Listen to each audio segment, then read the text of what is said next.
नमस्कार dear classmate. इस video में हम बात करेंगे कि हम खुश किस प्रकार से रह सकते हैं। इस वीडियो में हम खुशी के 4 तत्वों के बारे में भी बात करेंगे जिन पर आपकी खुशी टिकी होती है। खुशी प्राप्त करने की क्षमता एक मनुष्य की सफलता का सच्चा पैमाना है।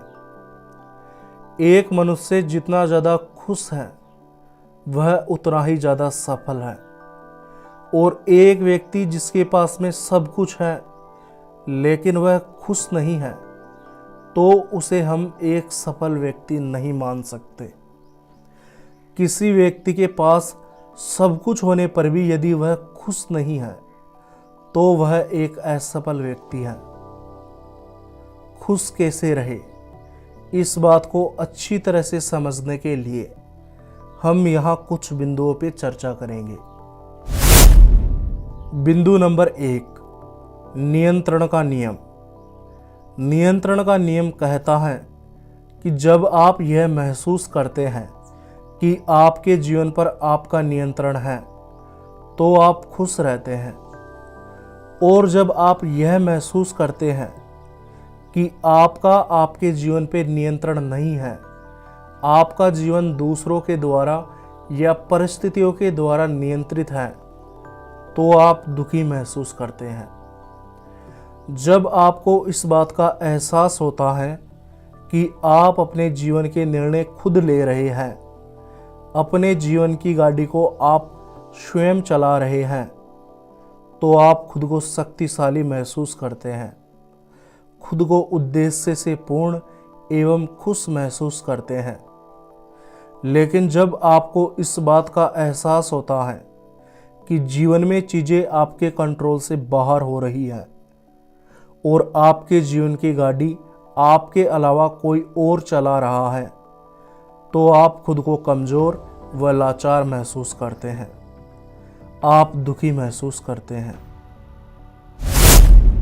बिंदु नंबर 2, खुश रहने की वजह।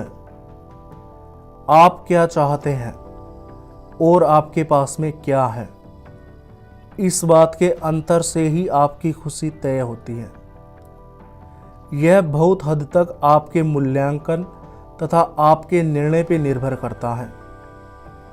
दुनिया में कई व्यक्ति हैं जिनका पेमेंट लाखों में है, लेकिन वे फिर भी इस बात से दुखी रहते हैं कि उनका पेमेंट करोड़ों में क्यों नहीं है। और दुनिया में ऐसे भी लोग हैं जो महीने का 40-50 हज़ार कमाते हैं लेकिन वो खुश हैं। सफलता का मतलब होता है कि आप जो चाहते हैं आप उसे प्राप्त कर लें, और खुशी का मतलब होता है कि आपको जो भी प्राप्त हुआ है आप उसे चाह लें, आपको जो भी मिला है आप उसे पसंद कर लें। खुशी कोई ऐसा लक्ष्य नहीं है जिस पर निशाना लगाया जा सके, बल्कि खुशी तो एक बाय प्रोडक्ट है। जैसे हम घी निकालने के लिए दही को मथते हैं तो घी के साथ में छाछ भी उपलब्ध हो जाती है। ठीक उसी प्रकार जब हम अपने मनपसंद काम को करते हैं तथा उन लोगों के साथ में अपने काम को करते हैं जिन्हें हम पसंद करते हैं, तो खुशी हमें स्वतः ही प्राप्त होने लग जाती है। जब हमें महसूस होता है कि हम सीढ़ी दर सीढ़ी ऊपर बढ़ते जा रहे हैं, प्रोग्रेस करते जा रहे हैं, तो हमें अच्छा महसूस होता है, जिससे हमें खुशी प्राप्त होती है। प्रत्येक वह व्यक्ति जिसे लगता है कि वह इस समाज में कुछ योगदान दे रहा है, भले वह किसी भी क्षेत्र में हो, तो वह खुशी महसूस करता है। और प्रत्येक वह व्यक्ति जो आलस में पड़े रहते हैं वे दुखी रहते हैं, क्योंकि उन्हें इस बात का एहसास नहीं होता कि वो कुछ ऐसा काम कर रहे हैं जो वास्तव में महत्वपूर्ण है। अगर आप भी खुश रहना चाहते हैं तो अपने आप को किसी महत्वपूर्ण कार्य को करने में लगा दो, या अपने लक्ष्य को प्राप्त करने के लिए कर्म करते रहो। खुद को व्यस्त रखो, जैसे जैसे आप अपने लक्ष्य की तरफ आगे बढ़ते जाएंगे, वैसे वैसे आपको खुशी का एहसास होता जाएगा और यह खुशी सच्ची होती है। खुशियाँ भी दो प्रकार की होती हैं।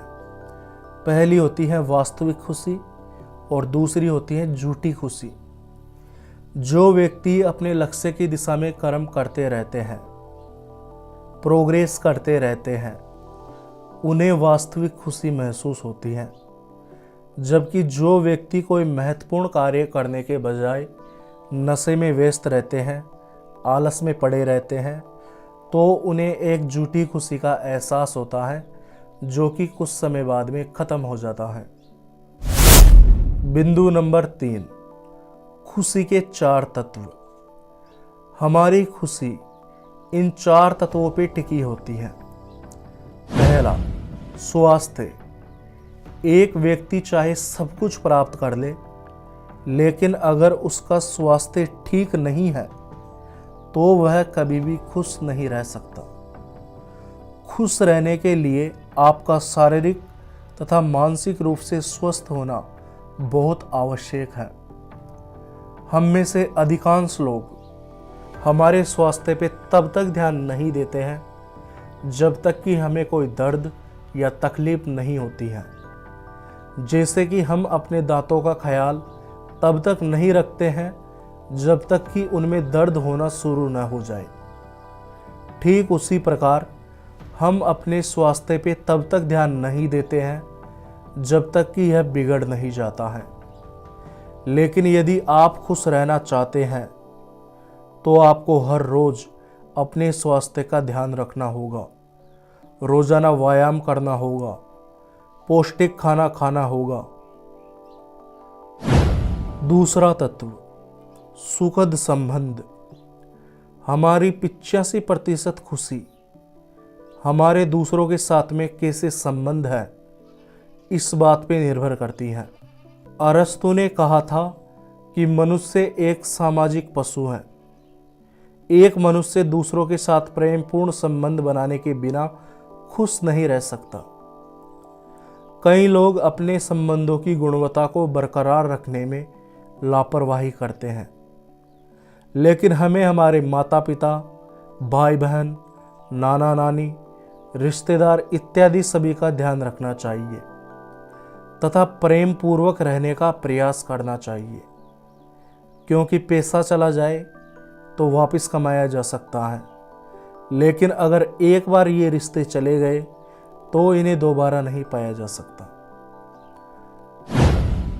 तीसरा तत्व, अगर आप खुश रहना चाहते हैं तो आपको हमेशा किसी सार्थक तथा उचित कार्य में संलग्न रहना चाहिए। आपको ऐसा काम करना चाहिए जिसमें आपको आनंद आता हो, जिसे करने के बाद में आपको संतुष्टि का एहसास होता हो तथा जिसे करने के लिए आपको भुगतान मिलता हो। जैसा कि मैंने आपको थोड़ी देर पहले कहा था कि हमें वास्तविक खुशी का एहसास तब होता है जब हमें लगता है कि हम कुछ महत्वपूर्ण कार्य या कुछ योगदानपूर्ण कार्य कर रहे हैं। आपको सार्थक कार्य इतने सही तरीके से करने चाहिए जिससे आपको लगे कि आप कोई महत्वपूर्ण या योगदानपूर्ण कार्य कर रहे हैं। इससे आपको सच्ची खुशी मिलेगी। चौथा तत्व, आर्थिक रूप से स्वतंत्रता हासिल करें। अगर आप अपने जीवन में खुश रहना चाहते हैं तो आपको अपनी मेहनत से उस बिंदु तक पहुंच जाना चाहिए जहां पर आपको पैसों की फिक्र ना करनी पड़े। आपको इतने पैसे कमा लेने चाहिए कि आपको पैसों से संबंधित कोई भी चिंता ना सताए। जब आप आर्थिक रूप से स्वतंत्र बन जाएंगे तो यह आपकी खुशी को बढ़ाएगा।